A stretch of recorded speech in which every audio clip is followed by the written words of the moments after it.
selamat balik lagi sama Dita di podcast Topik Sekolah. Nah, malam ini kita ngobrol lebih ramai nih karena kita bahas salah satu narasumber yang berkecimpung langsung sama media dan cocok banget sama tema yang mau kita angkat malam ini tentang media lama dan media baru. Boleh langsung diperkenalkan oleh kakaknya. Halo semuanya, thank you udah diundang di podcast ini ya. Sebelumnya perkenalkan nama saya Nur Khalifah.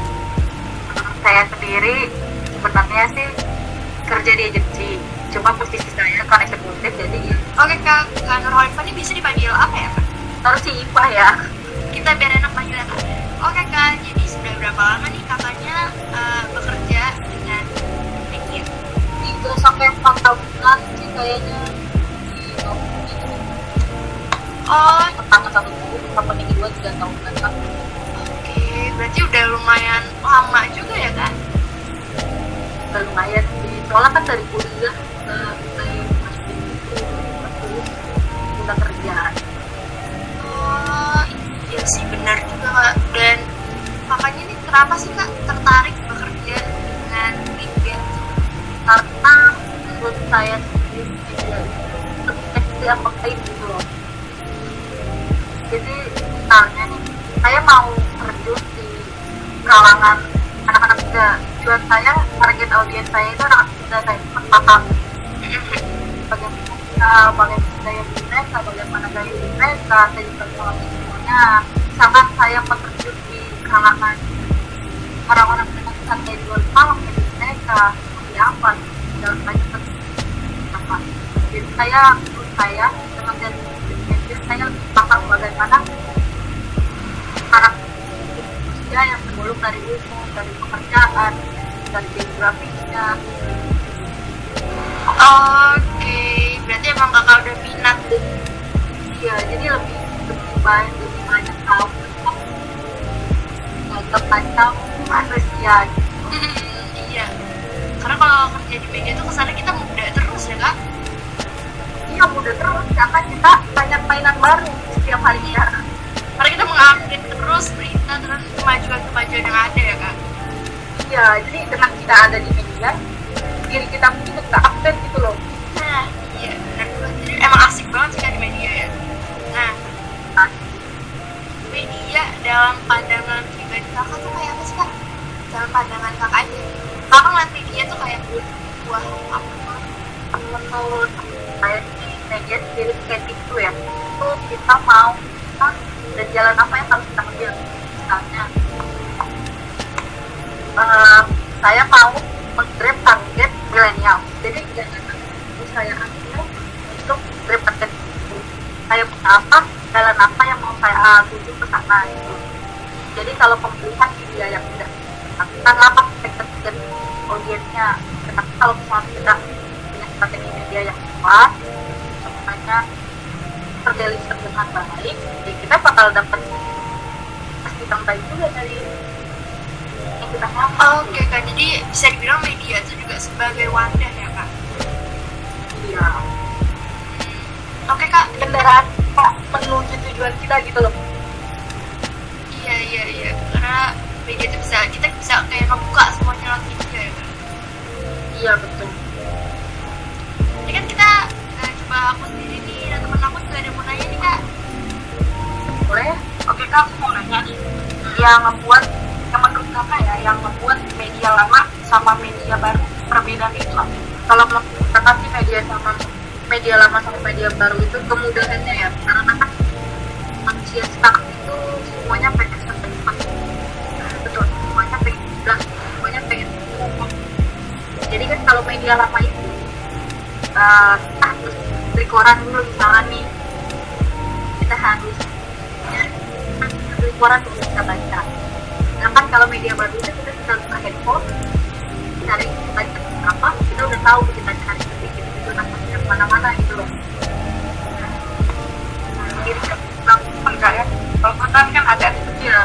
Jadi sebenarnya tuh media baru mempermudah akses orang mengetahui informasi sama lebih murah. Kalau misalkan nih kita ngomongin media lama ya, media cetak, informasi, berita segala macam, kan sumbernya itu media lama itu dari majalah atau dari koran kan. Iya, media. Kita harus beli yang kan misalkan harganya 5.000, kita cuma bisa sebatas membaca beberapa lembar koran. Sedangkan kalau kita beli kuota internet 5.000 atau berapa itu kita bisa baca berita di situ gitu loh. Yang lebih banyak dibandingin media lama. Aku mau tanya juga nih, menurut kakak ya, media lama masih tetap bisa di tengah terpaan datangnya media baru. Kalau dari sisi komersil ya, sangat dari agensi sendiri berhadapan langsung dengan para pemegang brand. Mereka sendiri itu sebenarnya masih sekitar 70% itu tertarik. Oke kak, menurut kakak ya, media lama ini masih tetap eksis nggak di tengah terpaannya datang media baru? Jelas, mungkin lumayan kelihatan ya. 2014 sampai sekarang saya televisi itu masih menjadi pilihan utama para pemegang brand untuk memasarkan produknya, menurut saya ya, dari sisi komersil. Karena selama ini saya kerja sebagai account yang berhadapan langsung dengan para pemegang brand. Campaign itu menjadi apa ya, pilihan yang paling utama, dan yang lebih penting dialokasiin budgetnya itu ke TV daripada ke digital gitu loh. Misalkan mereka punya budget tahun ini 3M untuk campaign, mereka bisa alokasiin 2M untuk televisi, paling 500 juta media. Kalau bukan masih kecuali koran sama majalah ya, itu udah banyak galin. Oke kak, masih ada satu lagi nih teman kita yang dari tadi diem aja, satu-satunya cowok, dia belum nanya, dia mau nanya kak. Ya, siapa yang cowok satu-satunya? Oke kak, aku mau nanya nih, lebih nyaman media baru atau media lama? Masalah nyaman ya, untuk prosesnya sih lebih nyaman itu media baru ya. Soalnya media lama sendiri itu prosesnya panjang banget, melewati beberapa proses yang berbelit-belit. Sebenarnya media baru itu selain efektif buat kita, selain tidak terbatas dengan jarak dan waktu, media baru juga memotong pekerjaan dan memotong step pekerjaan dari media lama ke media. Misalkan step dari pembuatan materi komunikasi ke delivernya itu ke audiens biasanya ada 9 tahap. Misalkan kalau menggunakan media itu paling ada. Oke, berarti kakak lebih memilih media lama ya, karena kalau media lama juga orang-orang yang dulu bisa punya penghasilan seperti itu kayak.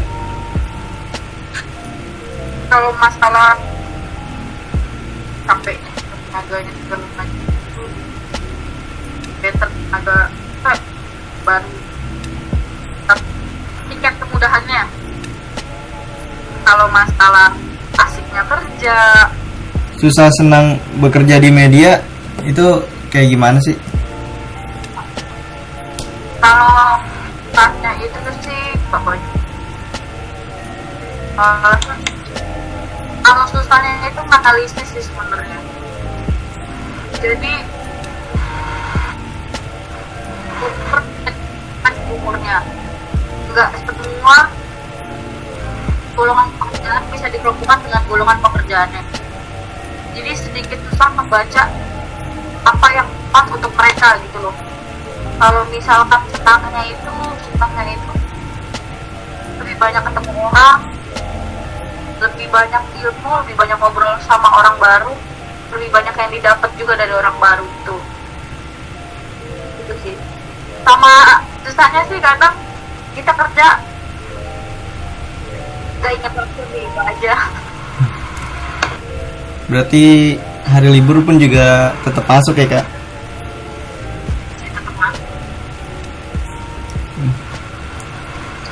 Tapi ini kan masa-masa sekarang kan lagi pandemi seperti ini nih. Kira-kira selama pandemi COVID sekarang ini berdampak nggak untuk pekerjaan kakak itu, misalnya pekerjaannya jadi menurun, jadi misalnya kehilangan job atau gimana? Ya, dampak dari itu jobnya menurun banyak kan. Kalau kakak kan di agensi ya, jadi ini itu brand-brand, banyak brand yang nggak jadi campaign, padahal bulan ini nggak jadi campaign berarti nggak ada kerjaan kan di agensi gitu. Banyak brand yang full budget tahun ini bukan tahun depan. Benar, menurut tahun agensi itu kita terseok-seok sih supaya tahan gitu loh.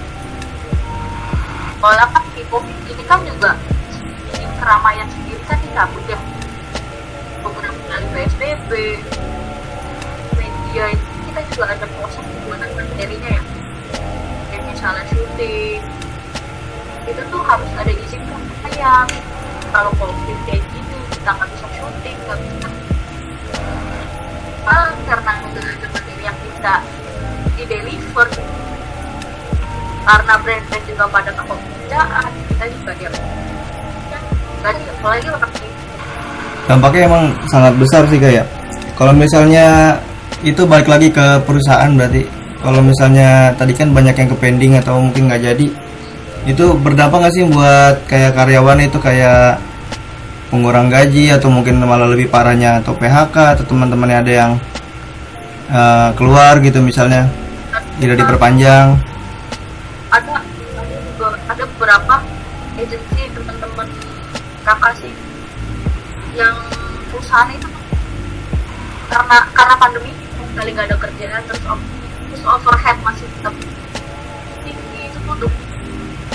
Selain tutup yang pengurangan karyawan dong, akan sampai 50%. Tetap sebelumnya itu yang pengurangan karyawan itu adalah agensi di Indonesia dari Jepang lah. Kalau misalnya tadi kan masalah PSBB, kalau misalnya sekarang berarti kan kalau keluar harus perlu izin. Ya. Izin itu maksudnya dalam artian ke izin ke polisi atau ke izin ke aparat setempat gitu. Perlu nggak sih izin kalau misalnya mau adain syuting di daerah situ atau mungkin ada pengambilan video atau apa gitu, harus izin nggak sih Kak, kalau dari pihak media sendiri? Kalau sebenarnya ada bebas persnya. Sebenarnya yang tempat izin pemain itu karena syuting. Lagi COVID kayak gini kan, jaga jarak kayak 4 bulan segala macam. Syuting itu ada alam, ada produser, ada banyak. Itu kalau sekali syuting itu bisa 50 sampai 60 orang kan. Dapat video berkali kalau pas lagi PSBB ya, kecuali kita ngumpet waktu itu pernah sih saking gadoknya, terus tiba-tiba ada juri berarti kan di syuting pas ngumpet di studio, semua mobil syuting tuh dimasukin ke dalam studio supaya nggak ketahuan. Aku mau tanya, tadi kan kakak bilang ada kesulitan untuk analisis ya. Startnya itu berapa kan? Misalnya pensiun dari nol. Ya kan? Itu pengelompokan misalkan. Ini untuk segini seperti segini. Untuk habit yang kayak gini. Tapi kan kita nggak bisa tahu orang yang dari misalnya dari 5 sampai 10 tahun apakah apa habitnya seperti itu gitu loh. Jadi kayak tingkat keakuratan itu masih agak merabak-rabak, masih ada kekhawatiran tanya mereka gitu. Soalnya kan agensi sering kalau misalkan setelah campaign ternyata brandnya nggak naik, terus tingkat penjualannya juga nggak naik.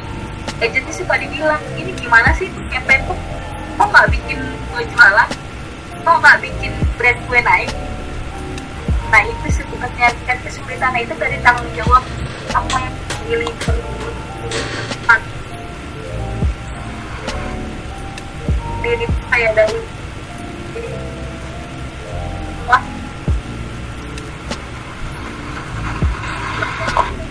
Oke nih Kak, tadi kan udah bahas tentang pandemi.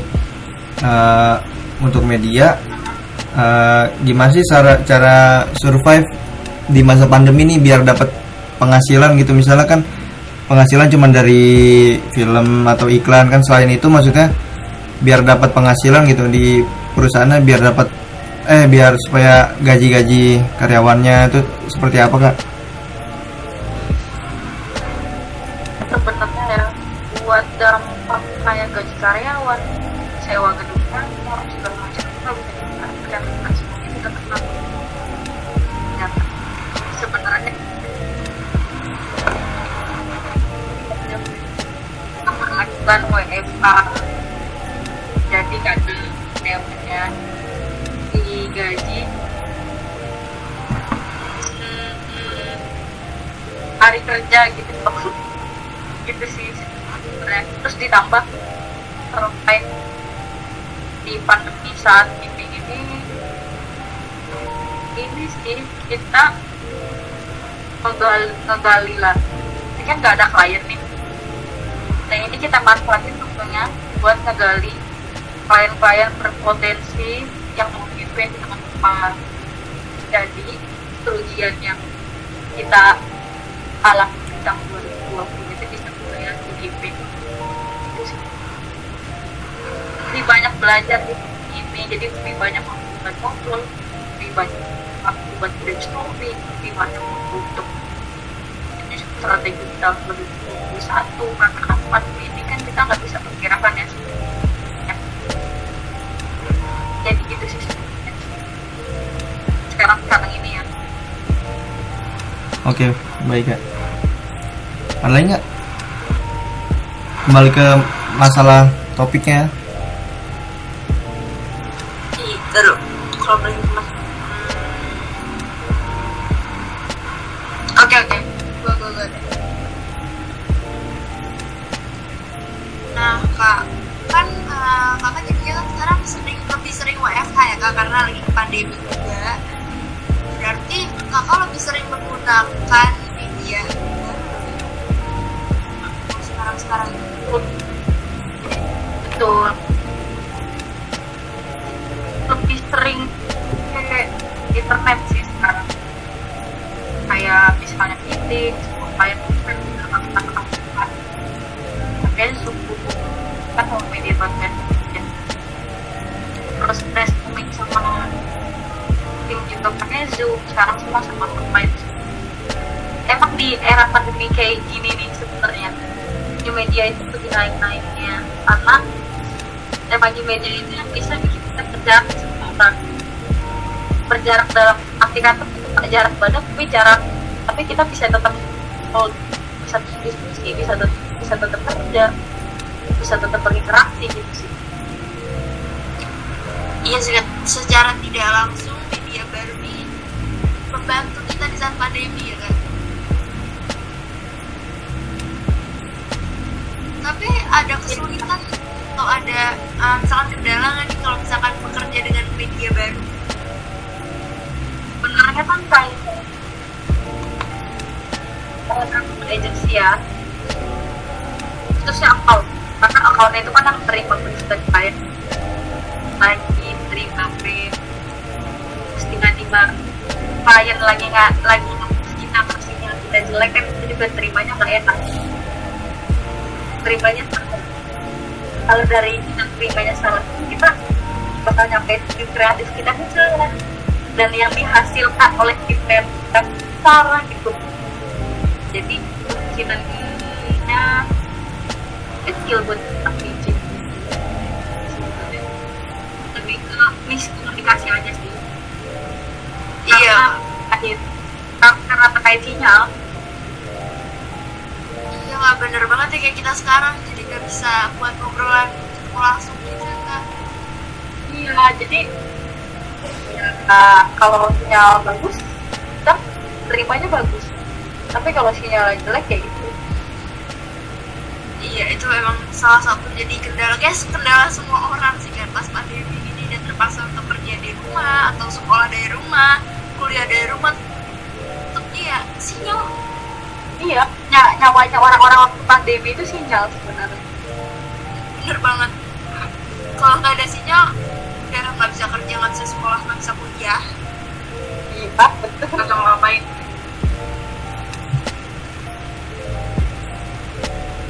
Closing aja kali ya, Dep.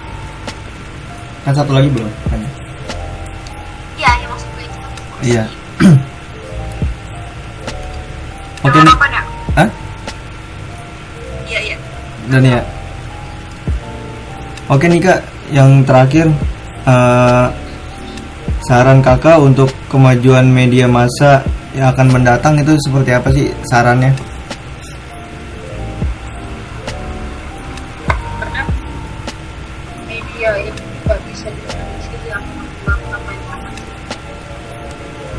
Tangannya itu bukan untuk media itu sih kalau menurut kakak, soalnya media itu nggak bisa diprediksi bakal berkembang sampai mana kayak tadi yang kakak bilang.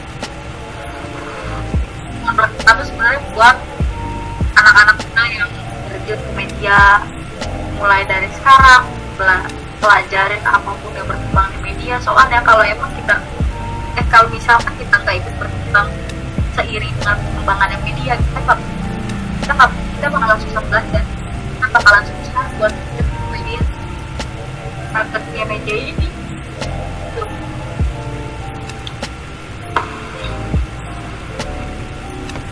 Oke gitu aja ya Kak ya. Sarannya bukan buat medianya nanti, tapi bukan yang bekerja di medianya di masa mendatang. Oke, siap-siap. Udah? Iya. Closing ya berarti ya. Iya. Mudah-mudahan Oke bagus nih. kan, kita juga semuanya tentunya pasti berharap media, mau media lama atau media baru, tetap bisa berjalan seiringan. Dan juga kita semua juga berharap kalau pandemi ini cepat selesai, biar kita mungkin nanti di waktu lain bisa ketemu ngobrol, makanya bisa kerja lagi, juga bisa.